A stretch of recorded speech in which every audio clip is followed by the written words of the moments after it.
Olá, tudo bem? Vamos falar mais um pouquinho de 1 Coríntios 11, que fala sobre a ceia, sobre o jantar, que Paulo estava orientando aos irmãos. Não tem nada a ver com essa santa ceia praticada na religião. E eu quero passar o meu entendimento com base nos escritos bíblicos. E o tema deste vídeo: por que a santa ceia praticada pela religião é uma fraude?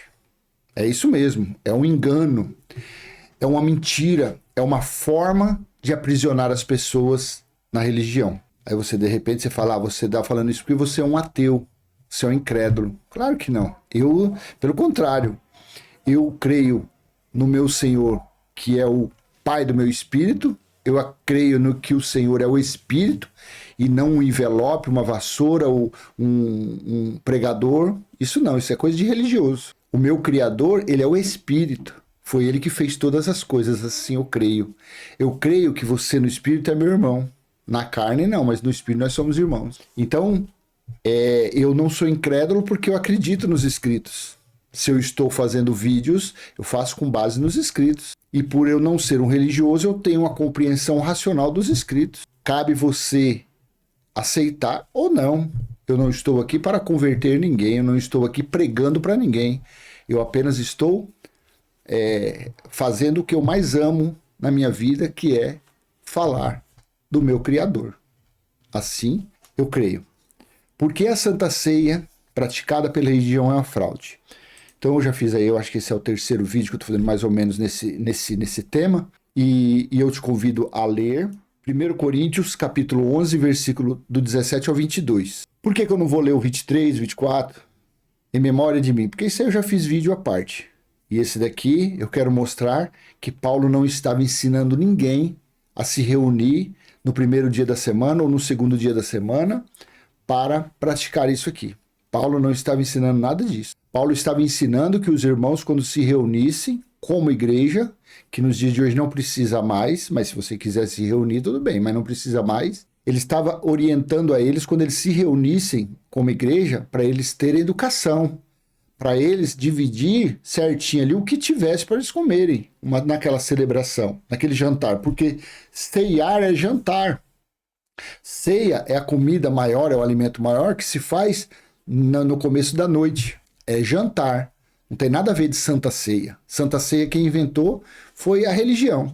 Estou utilizando o texto da Nova Almeida atualizada e o título aqui é Instrução quanto à celebração da Ceia do Senhor. Tá vendo? Ceia do Senhor, não Santa Ceia do Senhor. Jantar do Senhor. Era algo que eles faziam naqueles dias. Era algo. Mas Paulo, entenda que essa fase aqui, Paulo não tinha ainda sido decapitado. Nessa época aqui, ainda não havia ocorrido o juízo que ocorreu no ano 70 DC. Isso daqui, Jesus ainda não tinha voltado como juiz, porque ele disse que não passaria daquela geração. Ele disse que ele e os discípulos sentariam de uma forma espiritual para julgar as 12 tribos de Israel. Não tinha acontecido nada disso.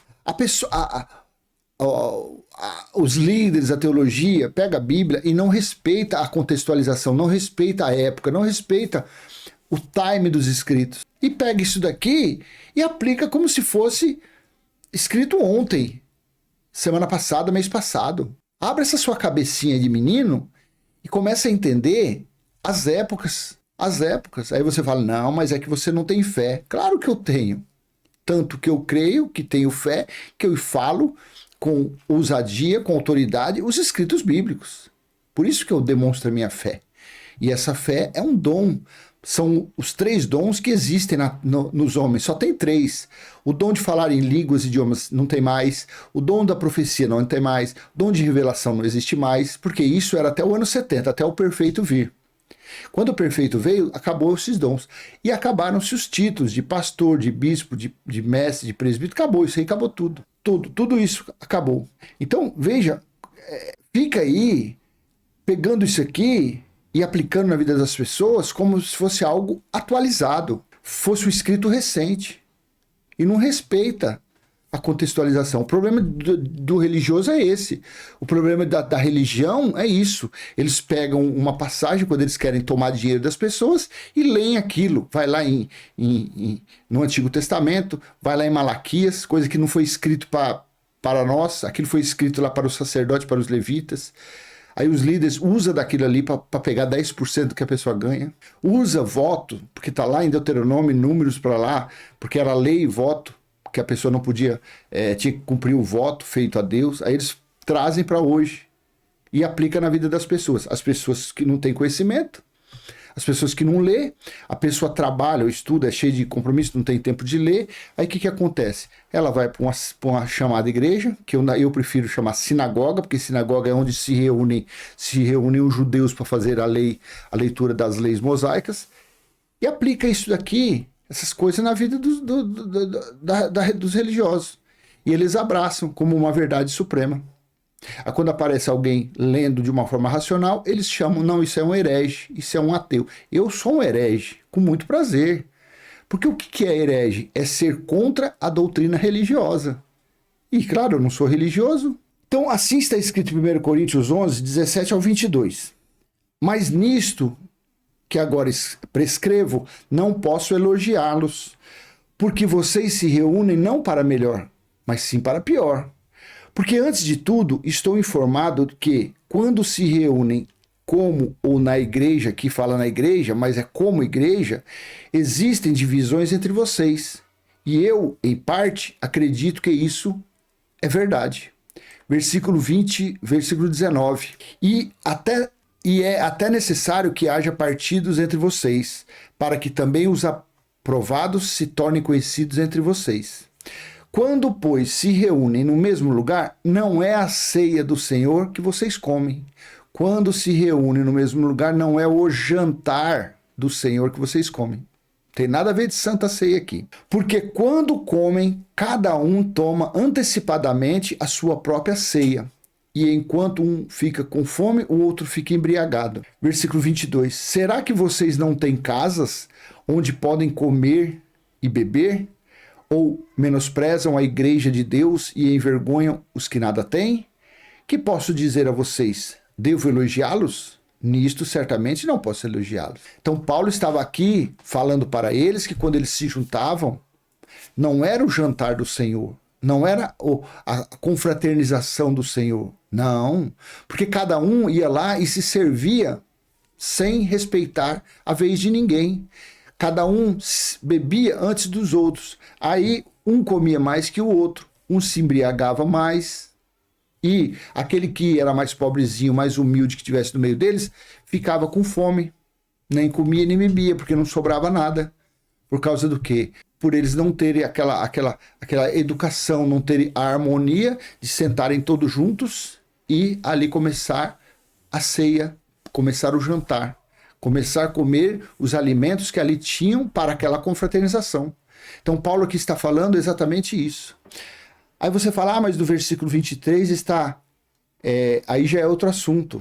Aí foi algo que para mim foi acrescentado, porque Paulo não esteve com Jesus sentado lá com os discípulos para aprender com Jesus. Mas aí eu já tenho outro vídeo que fala sobre isso. Então aqui Paulo não estava ensinando ninguém a praticar a tal da Santa Ceia, dita pela religião. Tanto que você veja lá no finalzinho, no versículo 33 e 34, fala assim: assim, meus irmãos, quando vocês se reúnem para comer, esperem uns pelos outros. Se alguém tem fome, que coma em casa, a fim de que vocês não se reúnam para juízo. Quanto às demais coisas, eu as ordenarei quando for aí. Assim, meus irmãos, quando vocês se reúnem para comer, esperem um pelos outros. Você consegue entender? Quando você lê o contexto, aí você lê lá que Paulo estava orientando eles a isso. Para um esperar o outro, para todos comerem a mesma quantidade, da mesma forma, para todos beberem da mesma forma e ninguém ficar embriagado, porque cada um dividindo ali, ficaria tudo nivelado no mesmo patamar. Aí eu te pergunto, onde tem Santa Ceia aqui? Aí você vai falar, não, mas do versículo 23 ao versículo 30 fala. Não tem nada a ver, porque ali, se fosse Paulo orientando sobre aquilo, Paulo estaria indo contra a proibição de Deus, que Deus proibiu lá em Êxodo 12, do versículo 43 diante. Eles proibiram eu vou fazer outro vídeo a esse respeito. Deus proibiu que os gentios participassem da Páscoa judaica. E de onde a religião tirou esse comer o pão e beber o suco? De onde eles tirou? De Lucas 22. E o que Lucas 22 fez? Ali o Jesus e os seus discípulos, eles comeram o que mesmo? A Páscoa judaica. E por que eles comeram? Porque eram 13 israelitas. Jesus da tribo de Judá e os outros 12 faziam parte de outras tribos. Eles eram israelitas. E a comemoração da Páscoa judaica foi para eles, para o povo de Israel, não para o povo gentil. E Paulo, sabendo disso, por que Paulo iria ensinar a praticar esse negócio de primeiro domingo, segundo domingo, levantar o pão, aí faz a oração do Chaves, aí levanta o pão, o cálice de suco, agora bebe, mão no coração, vamos adorar a Deus. Falar uns balaba, dizendo que aquilo é língua de anjo. Não tem nada a ver, tudo mentira. É uma festa inútil, é um cerimonial ignorante quando se fazem isso. Porque Paulo disse assim, ó, em 1 Coríntios 5, olha que coisa linda, 1 Coríntios 5, 7 e 8. Joguem fora o velho fermento, para que vocês sejam nova massa, como de fato já são, sem fermento. Pois também Cristo, nosso Cordeiro Pascal, foi sacrificado. Por isso celebremos a festa não com o velho fermento, nem com o fermento do mal e da maldade, mas com o fermento, com o pão sem fermento, o pão da sinceridade e da verdade. Veja que algo aqui é espiritual. Paulo não estava falando para ninguém pegar um pedacinho de pão puma, pãozinho francês, e comer e juntar ali e pegar um suquinho e beber aquilo. Não. O cordeiro foi sacrificado. Jesus de Nazaré não existe mais. Jesus de Nazaré não, porque o cordeiro Jesus de Nazaré foi sacrificado. O Cristo ressuscitado, quando nessa fase aqui, era o Cristo ressuscitado. E o Cristo ressuscitado é o quê? Ele é o Espírito. Ele não é algo palpável, ele não é algo material. Não, é algo abstrato, é espiritual. A comunhão aqui foi feita, nesse time, a comunhão foi feita no sacrifício da cruz. Quando aquele sangue verteu, fez-se comunhão entre Deus e o espírito dos homens. Então isso daqui não é material. Aí tem pessoas que falam assim, mas tem fulano aí, pregador da graça, famoso aí, que tem milhares de seguidores, que ele fala da graça, só que ele fala que a Santa Ceia ainda faz parte. Então, mas aqui está falando, joguem fora o velho fermento. O velho fermento, neste velho fermento está o quê? A Páscoa judaica. Neste velho fermento está o quê? As leis de Moisés, dadas a Moisés. Neste velho fermento está o quê? Os cerimoniais do Antigo Testamento. E ele disse, joguem fora isso daí, para que vocês sejam nova massa, como de fato já são, sem fermento. Mas quando um pregador da graça participa da tal da Santa Ceia, ele não está pregando uma graça genuína, ele não está pregando uma massa sem fermento, não. Ele está pregando uma graça levedada, ele está pregando uma graça com fermento. Ele está pregando uma graça com costumes dos antigos. Ele está pregando uma graça, quando ele diz que pelo menos a Santa Ceia tem que ter, então ele está pregando uma graça fermentada, com cerimoniais, rituais mosaicos. Então não pode ter isso como algo perfeito. Ele não pode ter essa graça, não pode ser comparada a uma sã doutrina. Essa graça está levedada. E olha que nós estamos falando aqui da segunda fase do Evangelho. Eu não estou falando da escatologia consumada. Porque no Evangelho eterno, aí é que não tem isso mesmo. Porque o Evangelho eterno foi o cumprimento da parousia, da escatologia em Jerusalém no ano 70 DC.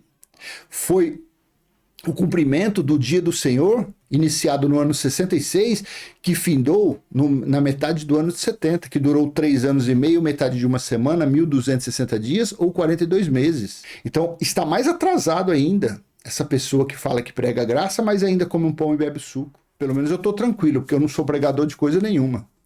Eu estou lendo e mostrando para você. Por que a Santa Ceia praticada pela religião é uma fraude? É por causa disso, porque Paulo não mandou ninguém comer pão e beber suco. Paulo falou, deu instrução aos irmãos naqueles dias, que quando eles se reunissem para uma refeição, para uma ceia, para um almoço, para uma confraternização, que um esperasse o outro. na hora de pegar os alimentos e as bebidas, para que todos se satisfazessem do mesmo jeito, tanto o mais poderoso, tanto o mais rico, quanto aquele mais humildezinho, aquele mais pobrezinho, participaria do mesmo jeito. Assim seja. Então eu deixo essa mensagem com você. Espero ter sido útil de alguma forma. Se foi, dê um joinha, compartilhe esse vídeo. Se você não é inscrito, se inscreva no canal e vamos continuar. Já em breve, já logo aqui em seguida, eu vou ver se eu gravo já o vídeo falando da proibição que Deus fez a respeito da Páscoa judaica para os gentios. Até a próxima. Tchau, tchau.